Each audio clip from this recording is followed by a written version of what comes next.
Good morning, students. This is the sixth video of Chapter 1, Reproduction in Organisms. In the previous video, we were discussing about pre-fertilization events.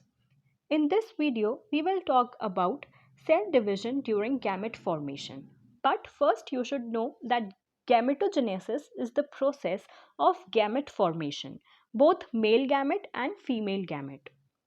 If male and female gametes are in other organism, means in two different bodies, then the condition is known as heterogamete. And if both the gametes are present in a single parent body, it is known as homogamete or isogamete. In the previous video, we have already discussed about unisexual and bisexual condition.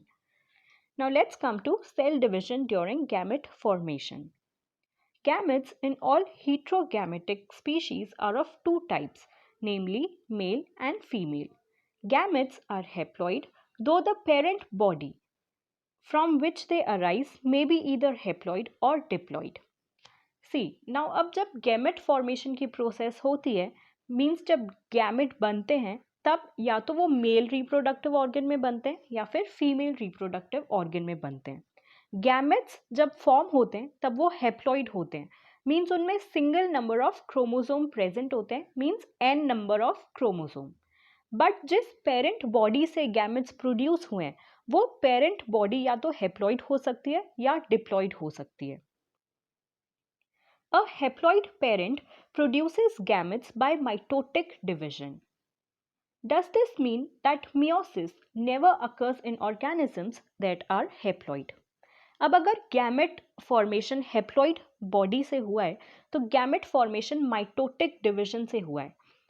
Okay, because haploid organism में mitotic division होता है, but इसका मतलब ये नहीं है कि उसमें मियोसिस की प्रोसेस नहीं होती. अगर हम एल्गी का एग्जाम्पल लेंगे तो ये चीज़ हमें क्लियर हो जाएगी. Several organisms belonging to Monera, fungi, algae and bryophytes have haploid parent body. But organisms belonging to pteridophytes, gymnosperms, angiosperms and most of the animals including human beings, the parental body is diploid. जिन parent body में haploid number of chromosome present होते हैं वो होते हैं Monera, fungi, algae और bryophytes में. Okay, diploid जैसे कि हमें पता है ह्यूमन बॉडी में डिप्लॉइड क्रोमोसोम्स होते हैं. ह्यूमंस के अलावा टेरिडोफाइट, जिम्नोस्पर्म्स, एंजियोस्पर्म्स में haploid number of chromosomes present होते हैं गैमेट के अंदर. It is obvious that meiosis, the reduction division, has to occur if a diploid body has to produce haploid gametes. अगर किसी भी डिप्लॉइड बॉडी को haploid gamete produce करने तो मियोसिस की प्रोसेस इंपॉर्टेंट होती है. बट अगर हेप्लॉइड गैमेट्स को फर्दर हेप्लॉइड इंडिविजुअल्स प्रोड्यूस करने तो उनमें मियोसिस की प्रोसेस नहीं होती, उनमें सिर्फ माइटोटिक डिविजन होता है. In diploid organisms, specialized cells called meiocytes, that is gamete mother cell, undergoes meiosis. At the end of meiosis, only one set of chromosomes gets incorporated into each gamete. See now, अगर diploid parent body है तो उसमें meiocytes जो cells होते हैं, that is also known as mother cells, वो meiosis की process करते हैं. मियोसिस की प्रोसेस का एंड रिजल्ट होता है कि सिर्फ single number of chromosomes, that is the N number, haploid number of chromosomes get incorporated in each gamete. तो गैमेट जो फॉर्म हुआ वो कैसा हुआ? हेप्लॉइड गैमेट फॉर्म हुआ. Now moving forward to gamete transfer. After their formation, male and female gametes must be physically brought together to facilitate fusion, that is fertilization. Gamete के formation के बाद जो हमारी प्री फर्टिलाइजेशन इवेंट है next, वो है gamete transfer. अब gamete का फॉर्मेशन हो गया, both male and female gamete बन गए, फॉर्म हो गए. उसके बाद गैमेट का ट्रांसफर होना भी तो इम्पॉर्टेंट है. तो मेल गैमेट फीमेल बॉडी में ट्रांसफर होता है ताकि मेल गैमेट और फीमेल गैमेट का फ्यूजन हो। उस फ्यूजन की प्रोसेस को हम फर्टिलाइजेशन बोलते हैं।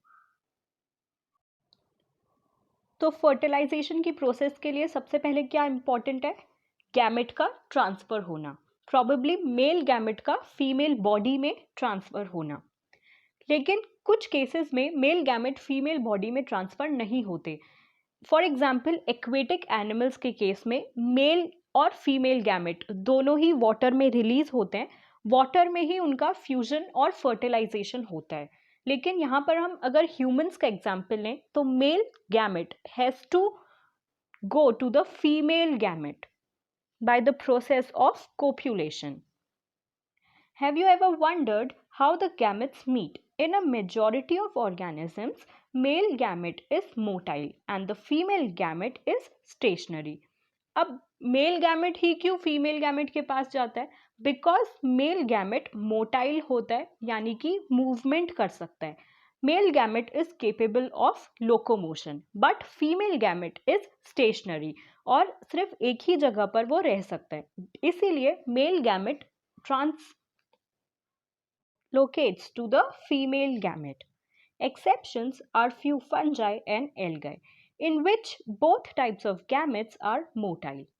एक्सेप्शन कौन कौन से हैं? फंजाई और एल्गी, जिसमें मेल और फीमेल दोनों ही मोटाइल गैमेट होते हैं और दोनों लोकोमोशन करने के केपेबल होते हैं। सो या तो मेल गैमेट फीमेल गैमेट तक लोकोमोट कर लेता है या फिर फीमेल गैमेट मूवमेंट करके मेल गैमेट तक चले जाते हैं। There is a need for a medium through which the male gametes move. In several simple plants like algae, bryophytes and pteridophytes, water is the medium through which the gamete transfer takes place. अब male gamete female gamete की तरफ ऐसे ही move नहीं करता, उसको एक medium की ज़रूरत होती है।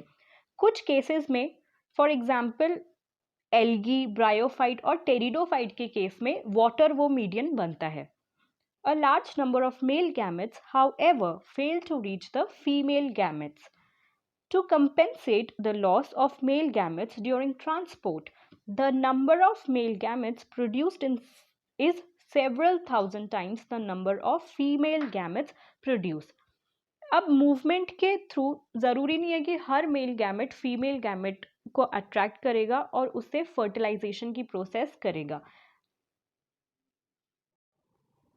बहुत कम पॉसिबिलिटी होती है कि मेल गैमेट फीमेल गैमेट तक पहुंचेगा। इसीलिए इसको कंपेंसेट करने के लिए फीमेल गैमेट जो प्रोड्यूस होते हैं उनका नंबर बहुत कम होता है as compare to the male gamete produce. Male gamete बहुत ज़्यादा नंबर में प्रोड्यूस होते हैं ताकि कोई ना कोई गैमेट फीमेल गैमेट तक रीच करे।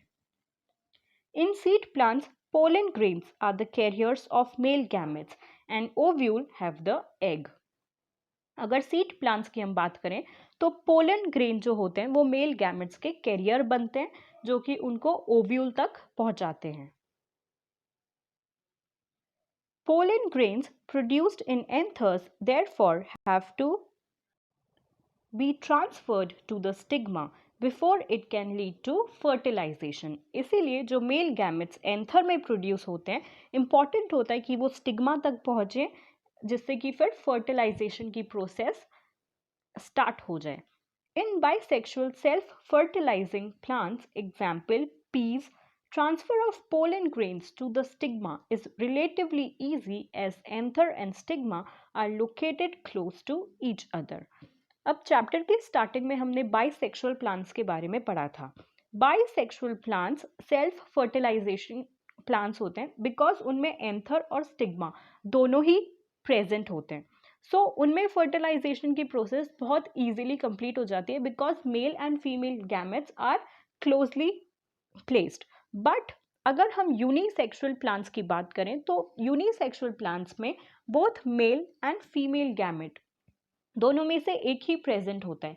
सो उनमें गैमेट का ट्रांसफर होना थोड़ा डिफिकल्ट हो जाता है, इसीलिए वो प्रोसेस ज़्यादा कॉम्प्लेक्स होती है as compare to self fertilising plants. Pollen grains soon after they are shed come in contact with the stigma But in cross-pollinating plants, including dioecious plants, a specialized event called pollination facilitates transfer of pollen grain to the stigma.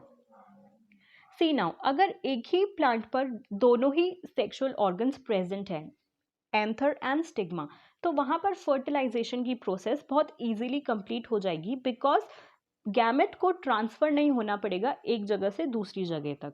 लेकिन अगर plants unisexual है और उनमें सिर्फ एक ही reproductive organ present है, दूसरा plant बहुत दूर प्लेस्ड है जहां पर दूसरा रिप्रोडक्टिव ऑर्गन प्रेजेंट है, तो गैमेट ट्रांसफर बहुत कॉम्प्लेक्स प्रोसेस हो जाती है. इसको इजी बनाने के लिए पॉलिनेशन की प्रोसेस या पॉलिनेशन का फिनोमेना यूज किया जाता है, जिसमें गैमेट का ट्रांसफर होता है. अलग अलग मीडियंस हेल्प करते हैं गैमेट ट्रांसफर में, mediums such as air, water, animals etcetera. Okay, so the process of pollination facilitates transfer of pollen grains to the stigma. Pollen grains germinate on the stigma, and the pollen tubes carrying the male gametes reach the ovule and discharge male gametes near the egg. Pollen grains germinate होते हैं stigma पर, और pollen tube help करती है male gamete को ovule तक पहुंचने में. Ovule is the female gamete here. In dioecious animals, since male and female gametes are formed in different individuals, the organism must evolve a special mechanism for gamete transfer. अब क्योंकि dioecious plants में mail और female gamete अलग अलग individual पे produce होते हैं, तो उनको स्पेशल मैकेनिज्म की ज़रूरत होती है गैमेट ट्रांसफ़र के लिए, बिकॉज उनको एक प्लेस से दूसरे प्लेस तक ट्रैवल करवाना पड़ता है गैमेट्स को. Successfully transfer and coming together of gametes is essential for the most crucial event in sexual reproduction, that is the fertilization. तो fertilization की प्रोसेस जो कि सेक्सुअल रिप्रोडक्शन का सबसे ज़्यादा क्रिटिकल इवेंट होता है, उसके लिए गैमेट्स का ट्रांसफ़र होना इम्पॉर्टेंट है. बिकॉज अगर गैमेट्स फॉर्म हो गए सक्सेसफुली लेकिन ट्रांसफ़र नहीं हुए successfully, so it makes no sense. Okay, understood. Now in the next video, we will talk about the process of fertilization.